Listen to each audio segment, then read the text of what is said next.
Final question. Why should I believe in hell? Is it a real reality? Is it not? Let's see what Hank Hanegraaff says. The horrors of hell are such that they cause us to instinctively recoil in disbelief and doubt. Yet there are compelling reasons that should cause us to erase such doubts from our mind.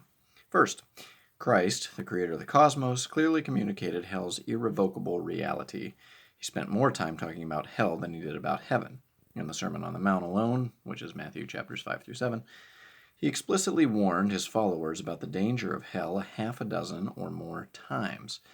In the Olivet Discourse, which is chapters 24 and 25, Christ repeatedly warned his followers of the judgment that is to come. And in the famous story of the rich man and Lazarus, which is in Luke 16, Christ graphically portrayed the finality of eternal torment in hell. Furthermore, the concept of choice demands that we believe in hell. Without hell, there is no choice. And without choice, heaven would not be heaven. Heaven would be hell. The righteous would inherit a counterfeit heaven, and the unrighteous would be incarcerated in heaven against their wills, which would be a torture worse than hell. Imagine spending a lifetime voluntarily distanced from God, only to find yourself involuntarily dragged into his loving presence for all eternity.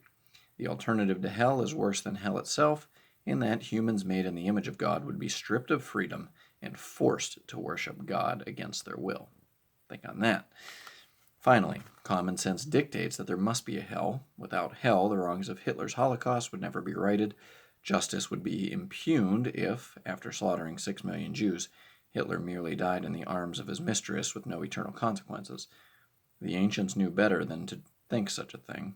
David knew that for a time it might seem as though the wicked prosper in spite of their deeds, but in the end, justice will be served. Another way of saying that is, justice delayed is not justice denied. Common sense also dictates that without a hell, there is no need for a savior. Little needs to be said about the absurdity of suggesting that the Creator should suffer more than the cumulative sufferings of all mankind if there were no hell to save us from. Without hell, there's no need for salvation. Without salvation, there's no need for a sacrifice, and without sacrifice, there's no need for a Savior. As much as we may wish to think all will be saved, common sense precludes the possibility. For further study, see Hank Hanegraaff, Resurrection, chapter 7.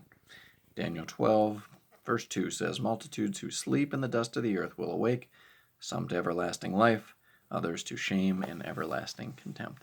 So, this will be the last reading for these Hank Hanegraaff readings.